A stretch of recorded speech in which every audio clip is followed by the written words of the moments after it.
नमस्कार दोस्तों, कैसे हैं आप सभी। मैं आपका अपना दोस्त संजीव सिंह स्वागत करता हूं कृथार्थ एकेडमी के इस प्लेटफॉर्म पर। चलिए दोस्तों, समय न बर्बाद करते हुए आज की कक्षा नंबर 23 क्वेश्चन क्लास नंबर 23 का हम शुभारंभ करते हैं। चलिए दोस्तों, देखिए क्या पूछा है आज के पहले प्रश्न में। प्रश्न संख्या 461, क्वेश्चन नंबर 461 ये क्या पूछता है। Who was the winner of Khelo India youth games 2019। देखिए एसएससी और आरआरबी जेई जितने भी होते हैं एग्जाम, जितने भी एग्जाम होते हैं रेलवे के, एसएससी के, ये करंट या लेटेस्ट ईयर का पूछता है, पिछले 1-2 साल का भी पूछता है और आने वाले 2-3 साल के विषय में जरूर पूछ लेता है। तो अभी ये इसने पूछा है, बताइए पिछली क्लास में हमने देखा था उसने 2020 के विषय में पूछा था। अब ये 2019 के विषय में पूछ रहा है कि बताइए खेलो इंडिया यूथ गेम्स का 2019 के संस्करण का विनर कौन था, इसका चैंपियन कौन था। आपके 4 ऑप्शन है। Option A Delhi, option B Haryana, option B Maharashtra, option D Rajasthan. दोस्तों इस प्रश्न का सही उत्तर ऑप्शन सी महाराष्ट्र। मैं इसके विषय में थोड़ा सा बता दूं, इसके अब तक 3 संस्करण हुए हैं। वर्ष 2018 से ये गेम्स चालू हुए थे, जिसका पहला संस्करण जो हुआ था वो जीता था हमारे हरियाणा ने। उसके बाद 2 संस्करण और हुए हैं। 2019 का जो संस्करण हुआ है वो जीता है महाराष्ट्र ने। जो इस साल जो हुआ है वो भी महाराष्ट्र ने ही जीता है 2020 में। चलिए दोस्तों अगले प्रश्न की तरफ बढ़ते हैं। प्रश्न संख्या 462, क्वेश्चन नंबर 462 ये क्या पूछ रहा है। What will be the focal length of human eye lens when it becomes thin? यह पूछ रहा है जब मानव नेत्र का जो लेंस है वह पतला हो जाता है तो उसकी फोकल लंबाई पर क्या प्रभाव पड़ता है। आपके 4 ऑप्शन है। ऑप्शन ए इंक्रीजेस बढ़ जाता है, ऑप्शन बी डिक्रीजेस घट जाता है, ऑप्शन सी रिमेन कांस्टेंट एक समान रहता है, option D no option is correct. निम्न में से कोई नहीं। दोस्तों इस प्रश्न का सही उत्तर ऑप्शन नंबर ए इंक्रीजेस बढ़ जाता है। देखिए दोस्तों, अगर हमारा कोई लेंस ये है, ठीक है, किसी भी लेंस, मान लीजिए ये कोई लेंस है, यदि इसकी मोटाई, ये वाली जो मोटाई है ये कम हो जाएगी, यानी कि वह पतला हो जाएगा, तो हमारा जो फोकल लेंथ है, ये फोकल लेंथ होती है यहां से यहां तक की दूरी, तो क्या होगा यदि इसकी लंबाई इतनी हो गई, मान लीजिए इसकी लंबाई इसकी मोटाई इतनी रह जाए और इतनी नहीं हो, तो ये जो f है हमारा, f से और यहां तक की दूरी क्या है, बढ़ जाएगी।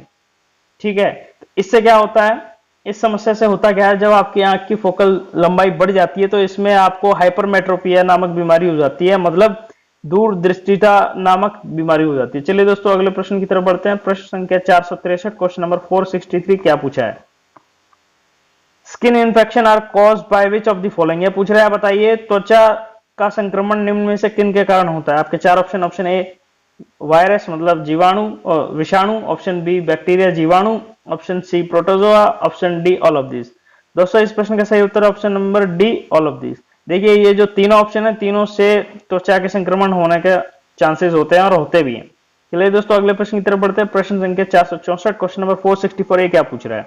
विच of the following gas is most harmful for ozone layer. इसने पूछा बताइए कि ओजोन परत जो है हमारी, जो कि हमें यूवी किरणों से बचाती है, अल्ट्रावायलेट पैरामैग्नेटिक किरणों से बचाती है डायरेक्टली। ठीक है, ये पूछ रहा है बताइए उसके लिए निम्न में से कौन सी जो गैस है वह हानिकारक है। आपके 4 option. Option A carbon dioxide, option B nitrogen oxide, option C chlorofluorocarbon, option D sulphur dioxide. दोस्तों इस प्रश्न का सही उत्तर ऑप्शन नंबर सी क्लोरोफ्लोरोकार्बन, इसको हम सीएफसी गैस भी कहते हैं। ठीक है, चलिए दोस्तों अगले प्रश्न की तरफ बढ़ते हैं। प्रश्न संख्या 465, इसने क्या पूछा है। The pyramid of energy is dash. यह पूछ रहा है बताइए ऊर्जा का जो पिरामिड बनता है वो किस प्रकार का बनता है। आपके 4 option. Option a always inverted सदैव उल्टा, ऑप्शन बी ऑलवेज अपराइट सदैव सीधा, ऑप्शन सी नेवर अपराइट कदापि सीधा नहीं, ऑप्शन डी का मतलब नो ऑप्शन इज करेक्ट। निम्न में से कोई नहीं। दोस्तों इस प्रश्न का सही उत्तर है ऑलवेज अपराइट। जब भी हम कभी पिरामिड ऑफ एनर्जी की बात करते हैं तो ये सदैव ही सीधा बनेगा किसी भी इकोसिस्टम के लिए। ठीक है, चलिए दोस्तों अगले प्रश्न की तरफ बढ़ते हैं। प्रश्न संख्या 466, क्वेश्चन नंबर 466 ये क्या पूछ रहा है। First governor general of British India. यह पूछ रहा है बताइए कि अंग्रेजी हुकूमत के दौरान जब भारत जो है अंग्रेजों का गुलाम था, उस समय पहला गवर्नर जनरल कौन था। सॉरी, ये ब्रिटिश दे दिया है इधर, यहाँ बंगाल आएगा। क्वेश्चन में थोड़ी मिस्टेक है, ये बंगाल के विषय में पूछ रहा है कि बताइए ब्रिटिश इंडिया के समय में बंगाल का प्रथम गवर्नर जनरल कौन था। आपके 4 ऑप्शन है। Option A Lord Mountbatten, option B Warren Hasting, option C Lord Canning, option D Robert Clive. दोस्तों इस प्रश्न का सही उत्तर है option number B Warren Hasting. Warren Hasting जो है सन 1774 1774 में ये भारत के पहले जीजीबी बने थे, governor general of Bengal, sorry Bharat के नहीं, बंगाल के प्रथम गवर्नर जनरल बने थे। ठीक है, और आपसे पिछले एक क्वेश्चन में पूछा गया था, बताइए भारत का प्रथम, इंडिया का जीजीआई मतलब गवर्नर जनरल ऑफ इंडिया, ये कौन था? ये था आपका, ये थे लॉर्ड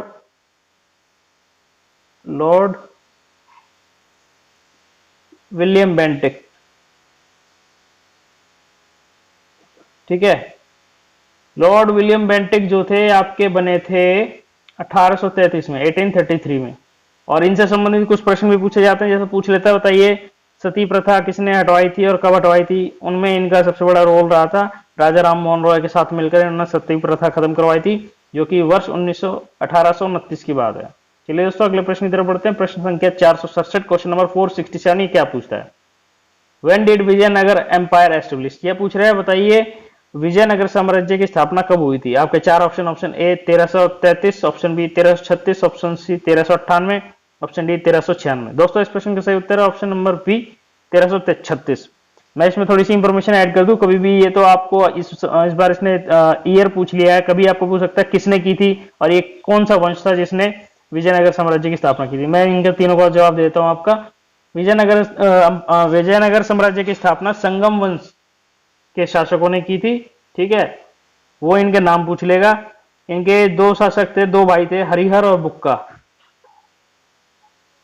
हरिहर और बुक्का, इन दोनों ने मिलकर विजयनगर साम्राज्य की स्थापना की थी और 1336 में की थी। और इसके अंदर ऐड करूं, ये साउथ इंडिया का ऑलमोस्ट सभी पार्ट कवर करते थे। ये लगभग कुछ पार्ट महाराष्ट्र का और महाराष्ट्र से नीचे का सारा एरिया ये कवर करते थे। महाराष्ट्र हो गया, कर्नाटक हो गया, तमिलनाडु, तेलंगाना और यहाँ केरल, तमिलनाडु, ये सब एरिया पूरा इन्हीं का था। चलिए दोस्तों अगले प्रश्न की तरफ बढ़ते हैं। प्रश्न संख्या 468, क्वेश्चन नंबर 468 क्या पूछ रहा है?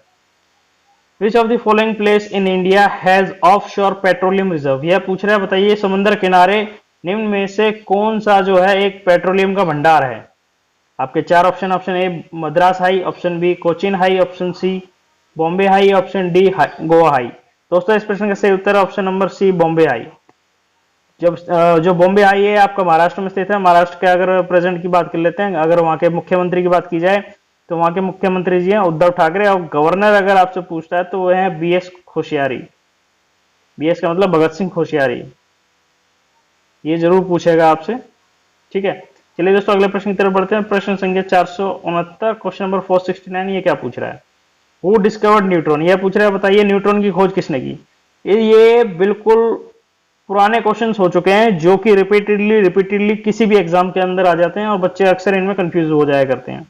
चलिए पहले इसका जवाब देते हैं। आपके चार option, option A James Chadwick, option B J Thomson, option C Ernest Rutherford, option D Michael Faraday. दोस्तों इस प्रश्न का सही उत्तर है option number A James Chadwick. James Chadwick ने ही न्यूट्रॉन की खोज की थी, जो कि नाभिक के अंदर पाया जाता है, न्यूक्लियस के अंदर न्यूट्रॉन और प्रोटॉन दोनों पाए जाते हैं। इसमें थोड़ी सी आपको छोटी एक ट्रिक बता देता हूं जो आप याद कर लीजिए। वो आपसे कभी न्यूट्रॉन पूछेगा, कभी प्रोटॉन पूछेगा, कभी इलेक्ट्रॉन पूछेगा। इसकी थोड़ी सी है ETPRNC,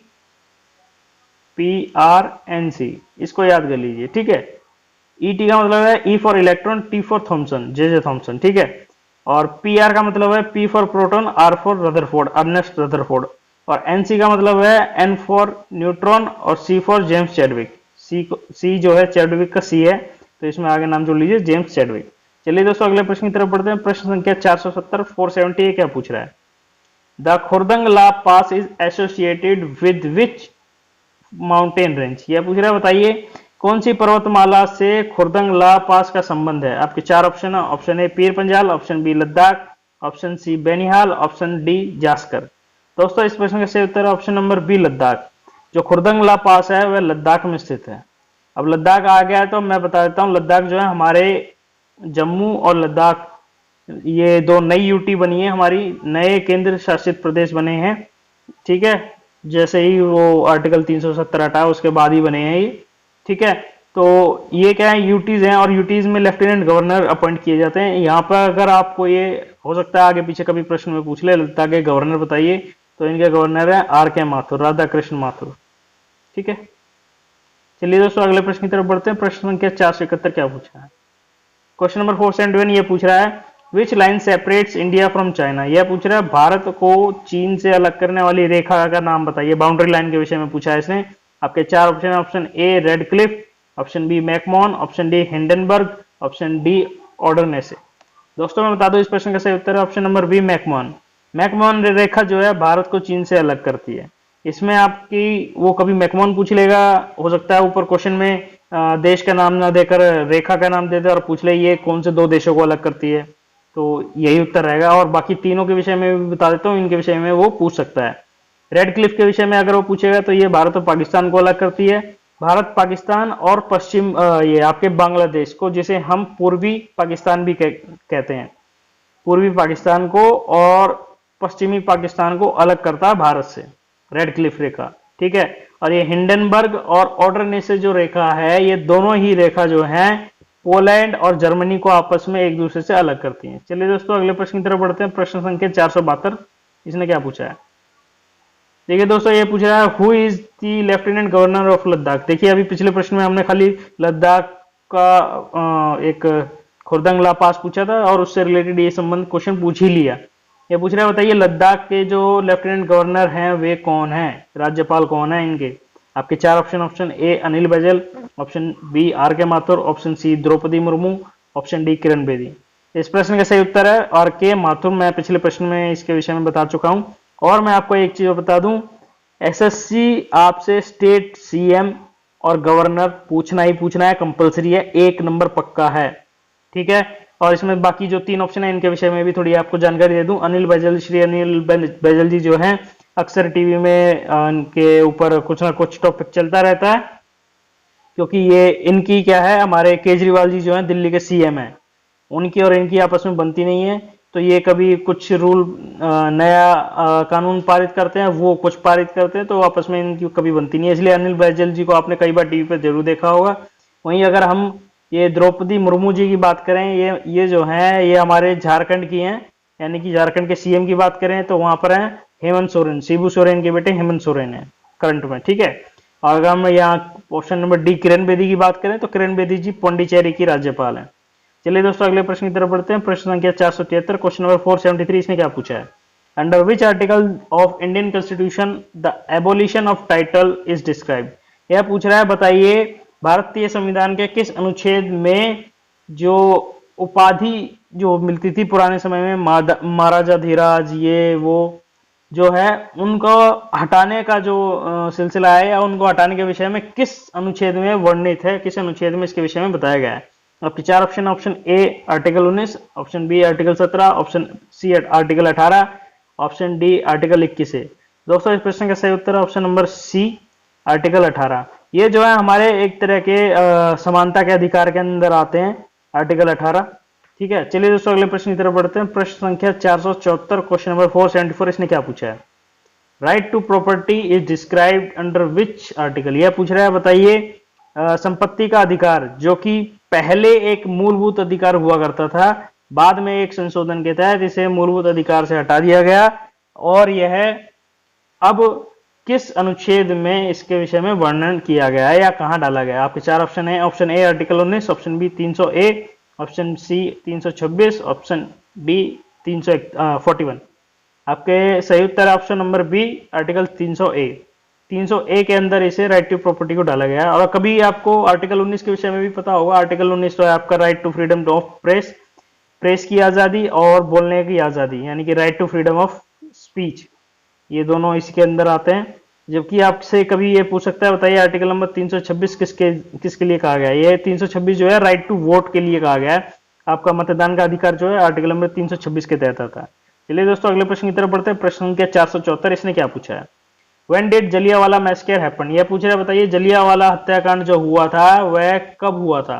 आपके चार ऑप्शन है, ऑप्शन ए 1920, 1915, 1919, 1921। दोस्तों इस प्रश्न का सही उत्तर है ऑप्शन नंबर सी 1919।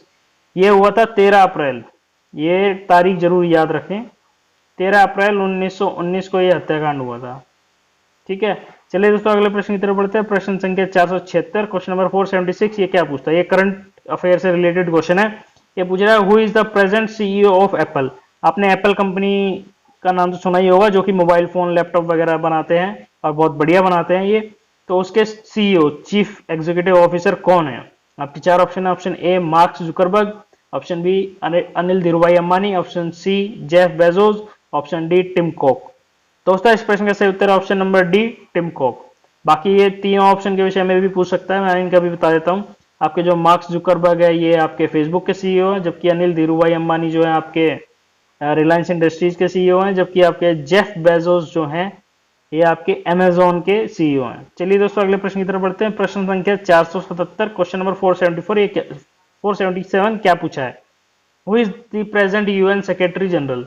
यह पूछ रहा है, बताइए कि यूनाइटेड नेशंस, यूएन का मतलब है यूनाइटेड नेशंस के वर्तमान में सेक्रेटरी जनरल कौन है? आपके चार ऑप्शन है। Option A David Malpass, option B Kristina Georgieva, option D Antonio Guterres, option D K V Kamath. दोस्तों इस प्रश्न का सही उत्तर option number C Antonio Guterres. अभी वर्तमान में जो यूएन के सेक्रेटरी जनरल है वो एंटोनियो गुटेरेस है। बाकी के जो तीन ऑप्शन है ये भी किसी ना किसी के हेड हैं। मैं बता देता हूँ, केवी कामत जो थे अभी रिसेंटली इनका पद छिन गया है, ये अब नहीं है, 7 जुलाई के बाद से नहीं है। ये पहले थे एनडीवी के, पिछला कार्यकाल इनका 7 जुलाई को पूरा हुआ है, 7 जून को पूरा हुआ है। एनडीवी जो कि शंघाई में है और इसे ब्रिक्स नेशंस के बैंक के नाम से भी जाना जाता है। जबकि क्रिस्टिना जॉर्जिवा जो है आईएमएफ की सीईओ हैं, कार्यकारी अधिकारी हैं सबसे बड़ी। जबकि आपके डेविड मालपास जो हैं वर्ल्ड बैंक के सबसे बड़े सीईओ हैं, अधिकारी हैं। चलिए दोस्तों अगले प्रश्न की तरफ बढ़ते हैं। प्रश्न संख्या 478, क्वेश्चन नंबर 478, ये क्या पूछ रहा है? इसने पूछा है वेयर इज आईसीजे लोकेटेड। देखिए मैं बता दूं आपको, इंटरनेशनल जितने भी बड़े बड़े संस्थान हैं जो कि किसी न किसी कारण से पूरे वैश्विक स्तर पर काम करते हैं, पूरे अपने विश्व के लिए काम करते हैं, उनके विषय में संबंधित उनके हेडक्वार्टर, उनके हेड और उनके स्थापना दिवस जरूर पूछ सकता है। अभी पिछले प्रश्न में हमने जो देखा था यूएन का विषय पूछा था, वो आपसे पूछ सकता है, बताइए यूएन का यूएन डे कब मनाया जाता है? वो होता है आपका 26 अक्टूबर को मनाया जाता है। ठीक है, चलिए दोस्तों इस प्रश्न में देखिए क्या पूछ रहा है 478 में। बताइए आईसीजे किधर लोकेटेड है? आईसीजे का मतलब होता है इंटरनेशनल कोर्ट ऑफ जस्टिस। आपने पिछले साल इसको खूब चर्चा में सुना होगा। आपके चार option, option A Shanghai China, option B Geneva Switzerland, option C New York USA, option D Hague Netherland. दोस्तों इस प्रश्न का सही उत्तर है option number D Hague Netherland. चलिए दोस्तों अगले प्रश्न की तरफ बढ़ते हैं। प्रश्न संख्या 489, क्वेश्चन नंबर 479, इसने क्या पूछा है? Which country host the AFC women Asia football world cup 2022? यह पूछ रहा है, बताइए निम्न में से कौन से देश जो है वर्ष 2022 में होने वाले एएफसी महिला football world cup, AFC Asia का महिला फुटबॉल वर्ल्ड कप जो है, निम्न में से कौन सा देश मेजबानी करेगा? ये करंट अफेयर का क्वेश्चन है। आपके चार ऑप्शन, ऑप्शन ए चाइना चीन, ऑप्शन बी रशिया रूस, ऑप्शन सी ब्रिटेन मतलब इंग्लैंड, ऑप्शन डी मतलब भारत इंडिया भारत। दोस्तों इस प्रश्न का सही उत्तर है option number D Bharat. Bharat जो है आने वाले 2022 में एएफसी महिला फुटबॉल वर्ल्ड कप की मेजबानी करेगा। आपके अगले प्रश्न की तरफ बढ़ते हैं दोस्तों। आज का अंतिम प्रश्न देखो क्या पूछ रहा है। क्वेश्चन नंबर 480, इसने क्या पूछा है? Recently the oldest cricketer of the world has been passed away. यह पूछ रहा है कि अभी कुछ समय पहले ही विश्व के सबसे उम्रदराज बोल लीजिए, मतलब सबसे बड़े, विश्व के सबसे उम्रदराज क्रिकेटर का निधन हुआ है हाल ही में कुछ समय पहले। आपके चार ऑप्शन है, वे कौन थे? आपके चार option, option A sir John Bradman, option B Vasant Rai ji, option C Brian Lara, option D Inzamam ul Haq. दोस्तों इस प्रश्न का सही उत्तर है option number B Vasant Rai ji. ये वसंत राय जी जो हैं सबसे बड़े, मतलब कह लीजिए उम्र में, प्रेजेंटली जब तक थे ये, जब तक इनकी जितनी उम्र का कोई भी क्रिकेटर जिंदा नहीं था। दोबारा सुन लीजिए, जितने वर्ष की आयु इनकी थी उस वर्ष तक की आयु का कोई भी क्रिकेटर जिंदा नहीं था, इसलिए इन्हें oldest cricketer of the world भी कहा गया था जब तक ये जिंदा थे। चलिए दोस्तों, उम्मीद करता हूं आपको ये वीडियो बहुत पसंद आया होगा। प्लीज आपको ये वीडियो पसंद आया तो इसे लाइक कीजिए, दोस्तों के साथ शेयर कीजिए, और अगर इस वीडियो को आप हमारे चैनल पर पहली बार देख रहे हैं तो हमारे चैनल को सब्सक्राइब कीजिए और साथ में देखने वाले घंटी के बेल आइकन को दबाना ना भूलें। दोस्तों आप सभी लोगों का बहुत बहुत धन्यवाद। Thank you.